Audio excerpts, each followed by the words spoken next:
Okay, in this video, I'm going to master one of my tracks. It's a remix I did for a Henry Fong competition. I'm gonna take it from where it is now to sounding super duper loud, and I'm gonna do it as quickly as possible because you guys don't wanna be bored. I don't wanna be bored. I wanna get this done quickly. So, first things first, I'm gonna play you the original track and then I'm gonna play you my remix just so you can hear it. This is what the original sounds like.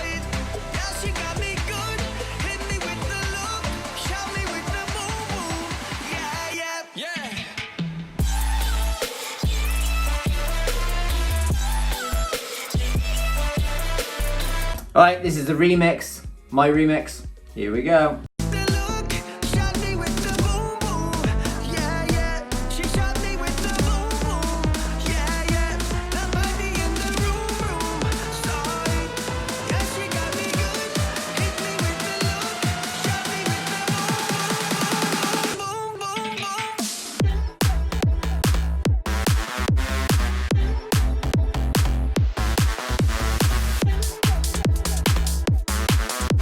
Alright, you get the idea.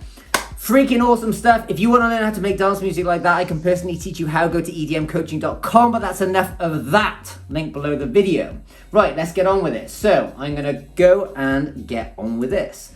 First thing I do whenever I do a master, I get that main track and I duplicate it, and the second track I compress the living daylights out of, then I feed a little bit of that really compressed track back in. It's called New York compression, and I find it works, but you have to do it just a smidgy-widgy amount, okay? So, duplicate the track, go to this second track, add a glue compressor onto it like this, and what I'm gonna do is I'm just gonna bring that threshold down until I'm really squeezing that second track. So I'm just gonna solo it, and bring the volume down here, and let's just... Oh, another thing that's really important. We're going to be focusing on the loudest point of the track. It's pointless mastering the most quiet point of your track, because when you get to the loudest point, it's going to be over compressed and distorted and terrible. So you've got to find the loudest point of your track, and then we're going to focus all our attention on mastering that. So if that sounds good, the rest is going to sound fine, okay? So the way I do this, as you just saw, is I stretch out the track like this, and I go, where's the fattest point of the track? Which is about here-ish, okay? So I'm just going to focus all my attention on mastering that tiny little section of the song now. And because I've already done the mix and all that kind of stuff, so I'm happy with the way that is. This is just a process of pumping it up, okay? So here we go.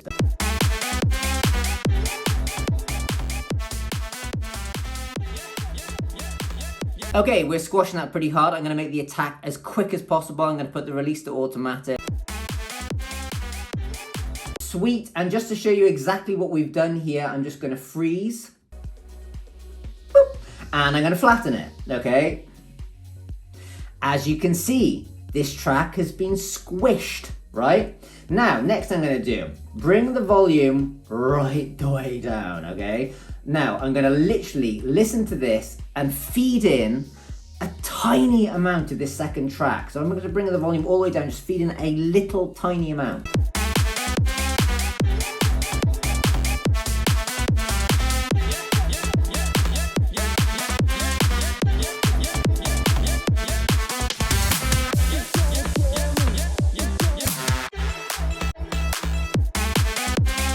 That's enough. You probably can't even hear the difference. You go overboard on this, it's gonna mud up your mix big time. I've just added a smidge. Let's move on to the master chain.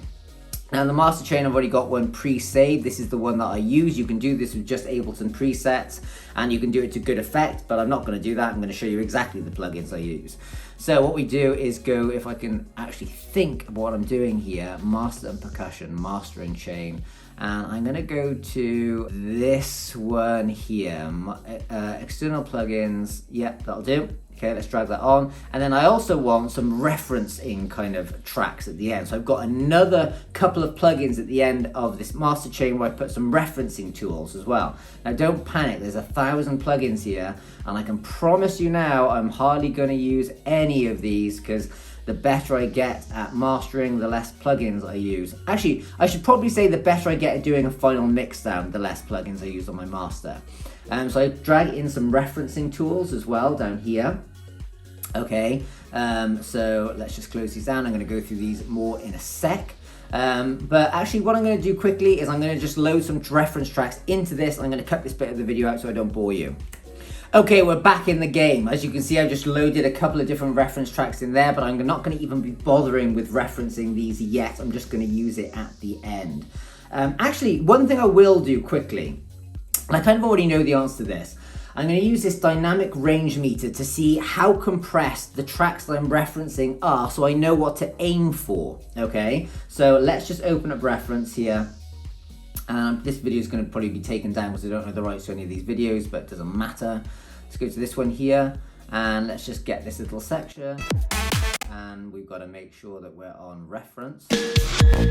Wow, why is that so freaking loud? Oh, it's because I put a flipping thing there. Let's put that on and let's bring the volume right down. It's around 6. I knew it was going to be around 6 anyway. Let's go and do the same thing. Yeah, it's around 6. So I got to go for kind of the 6 dynamic range of 6 as you saw it up in this little bit here. Sweet, let's do it. So I'm just going to turn off those for now because I don't care about them for the time being. I'm going to turn on my master chain and I'm going to go through all these different things. First thing I want to do is just turn them all off because I want to hear what the difference each of these is making as I go through. So let me just do that quickly. Go away, go away, go away, go away. Come to the beginning. First thing I will always do is I will saturate the track just a tiny bit. And I've kind of got this on from last time. Let's turn this on here. I use this thing here, it's vintage warmer. You know, it's just another saturator. Any will do. Okay, here we go.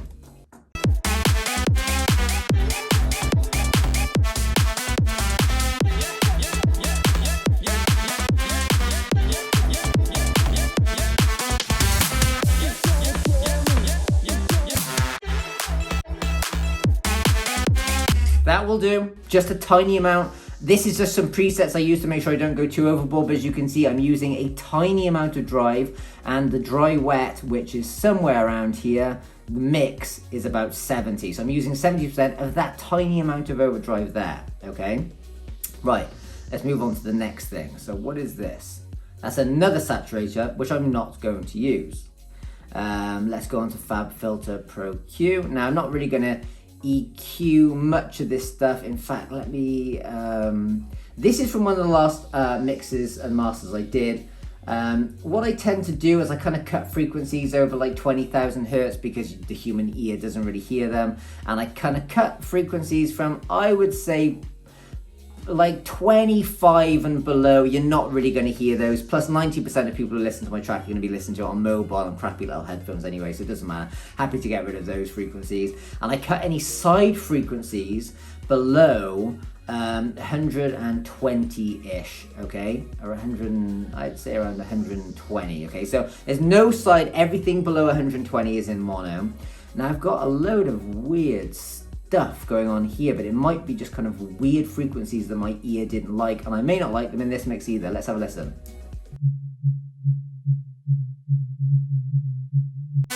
I'm not massively against that, so I'm going to bring that back up. I've got a load of stuff going on here. Let's have a listen to this one. It's really not going to make much difference, but you know, I'll leave it.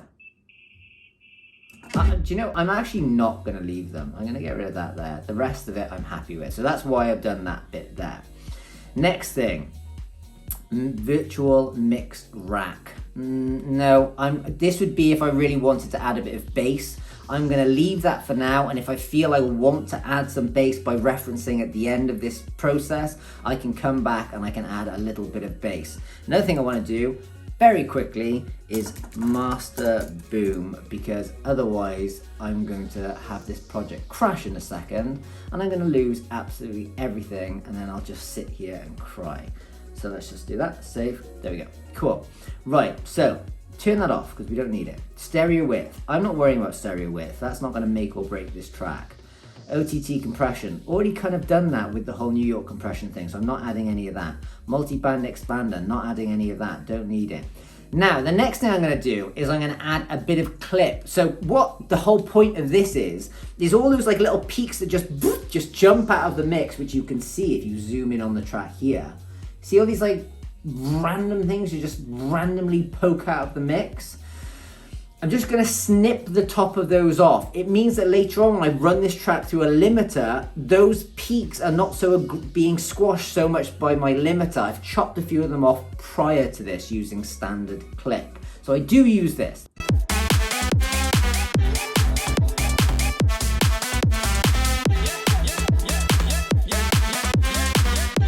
So as you can see, it's that clap that's being clipped. Now what I'm going to do is I'm now going to start putting these plugins on and off to see if I can hear the difference between the standard clip, clipping that clap, clipping that clap, clipping that clap. What are you doing, Phil? Get on with it. Standard clip, does it sound any different? Let me just turn it on and off and just listen for that clap.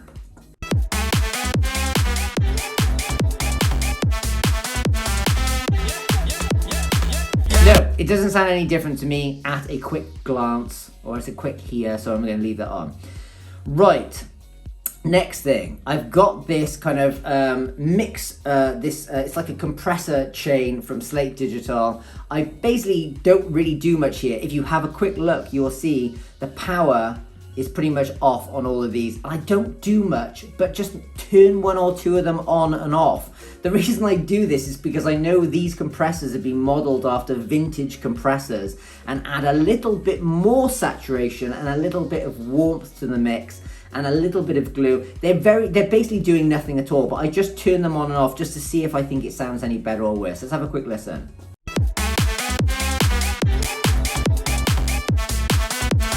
See, that's quite nice. Let me have a quick listen to this one on. Not so much that one. Let me try to listen to this one.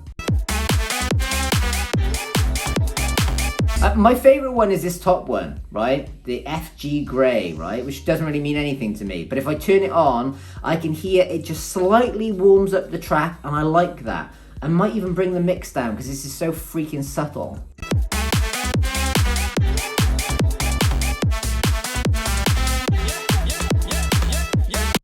Have a quick, if you listen very carefully, you will hear that sound a little bit, tiny bit louder and a bit richer when I turn this on and off. Look for this blue button here, ready?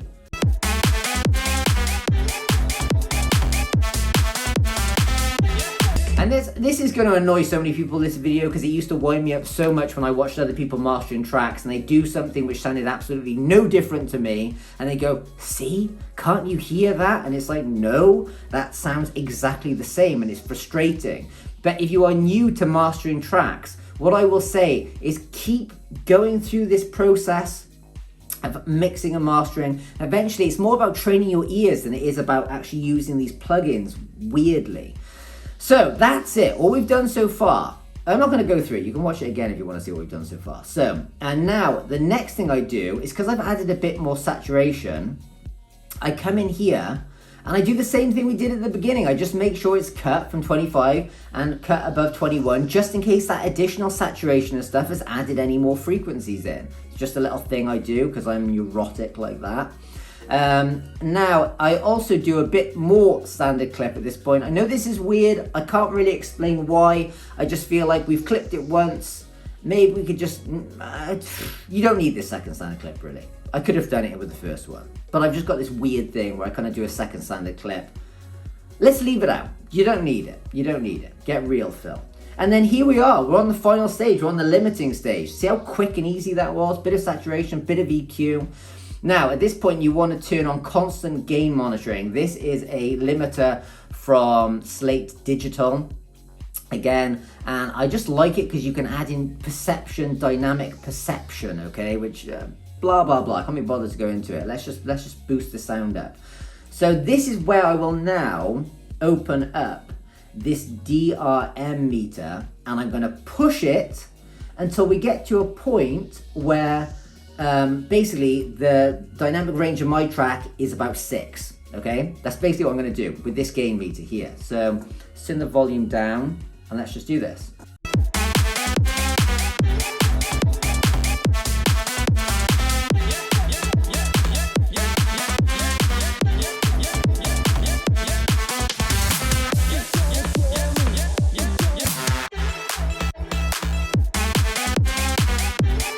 Right, So there we go. We've pushed it to that point. Now, typically, if I was doing a normal master and you guys weren't watching, I'd probably take a little bit more care over this. But I now know we've kind of pushed that dynamic range to that right point. Now, because we had constant gain monitoring on, I'm not being fooled by the fact that the track's getting louder and louder. So now what I'm going to do is turn that plugin on and off and see whether I feel like we've squashed the track or ruined it or done any of that stuff. Let's have a quick listen.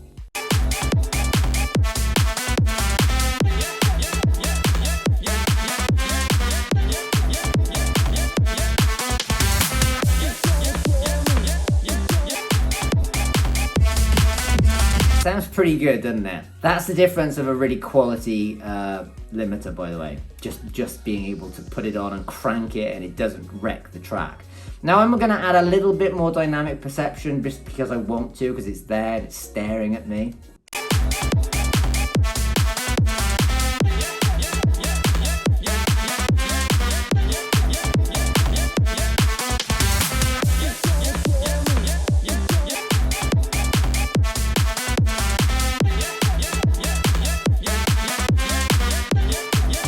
Okay, I like that.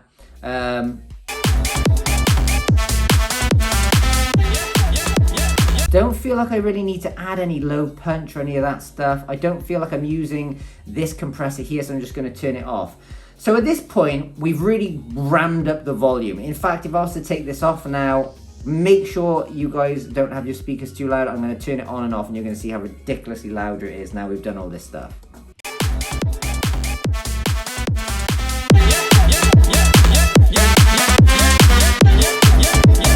Okay, we may have even been pushing it too far because that was at like 5.5, so I may even bring this back a bit. Down. Put it on constant gain monitoring.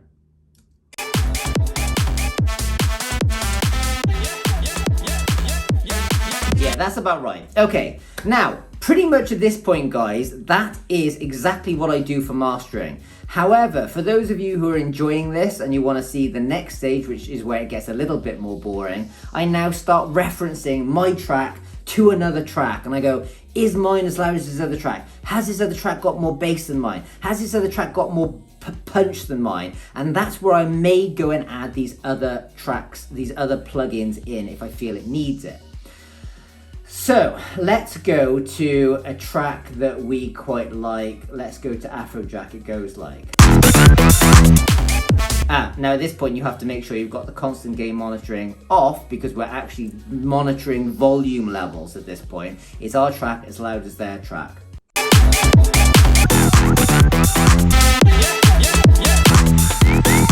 Pretty good. That's freaking loud.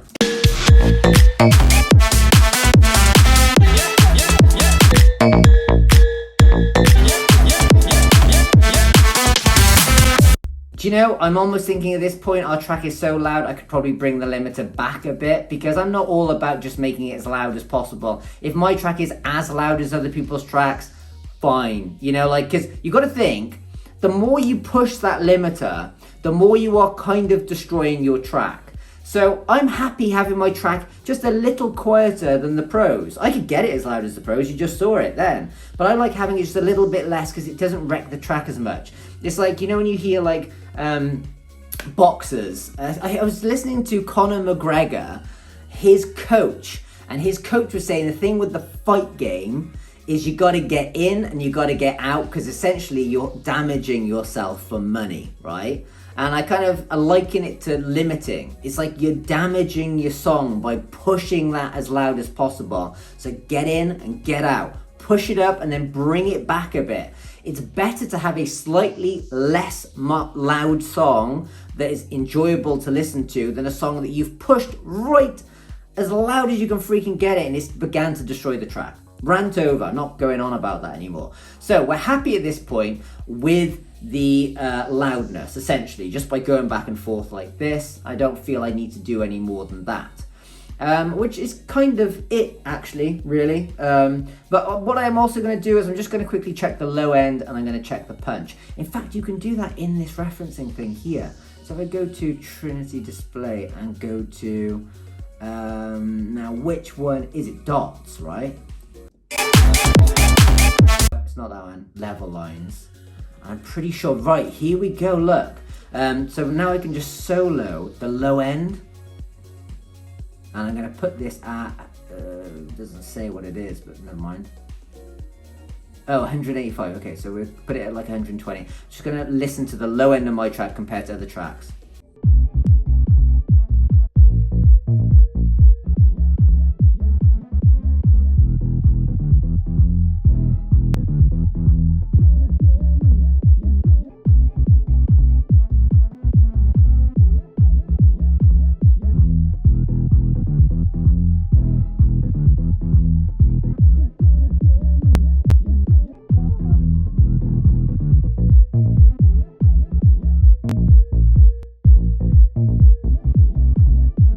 Okay, cool, sweet. This line here is telling me like how loud my levels on my EQ is compared to the other tracks.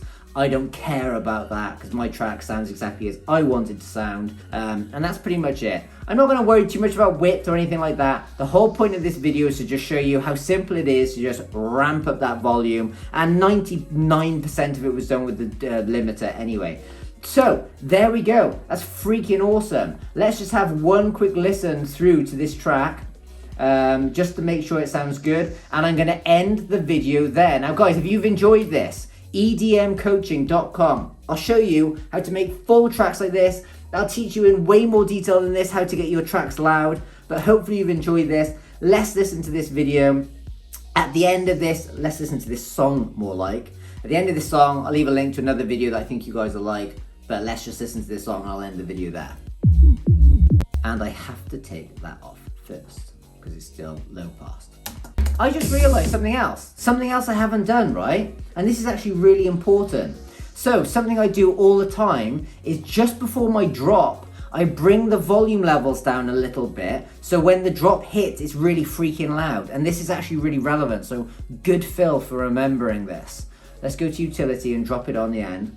I've got a utility where I can just go and get gain. And what I do is I'm just going to go to the build just before the drop, and I'm going to bring the volume down. The other way you could do this as well, you could actually automate this gain here. In fact, let's do that. That would be better. I'm going to automate the gain on the limiter. So what I need to do is come to this button here, click this. Okay, so now I can automate this line to come down just before the drop and then go back up for the drop. No evidence that you're looking for.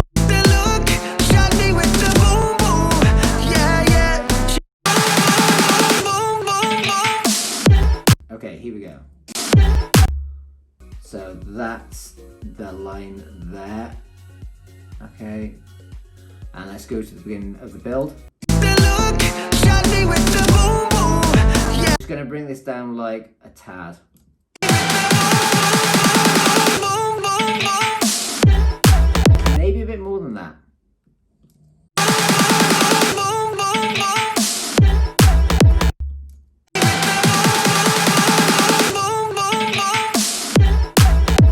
Cool, that sounds good. So let's go and listen to this now.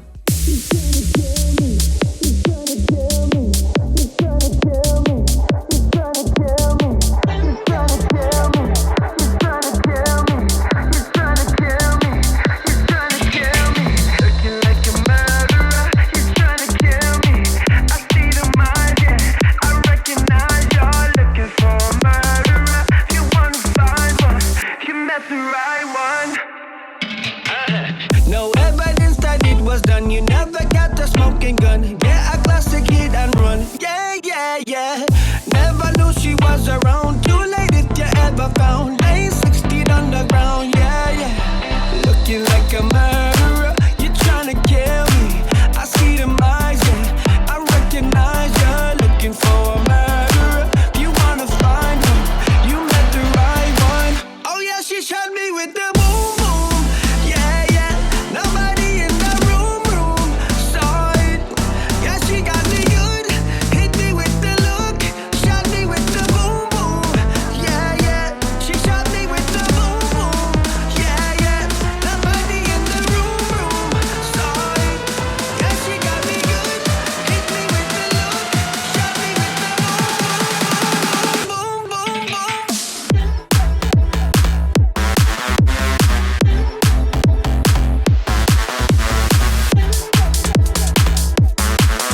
like a murderer. You're trying to kill me. I see the margin. I recognize you're looking for a murderer. You wanna find me, you met the right one. Oh yeah, she shot me with the boom boom. Yeah, yeah. Nobody in the room saw it. Yeah, she got me good. Hit me with the look. Shot me with the boom boom. Yeah, yeah. She shot me with the boom boom. Yeah, yeah. Nobody in the room saw it. Yeah, she got me good. Hit me with the look. Shot me with the boom boom. Yeah, yeah.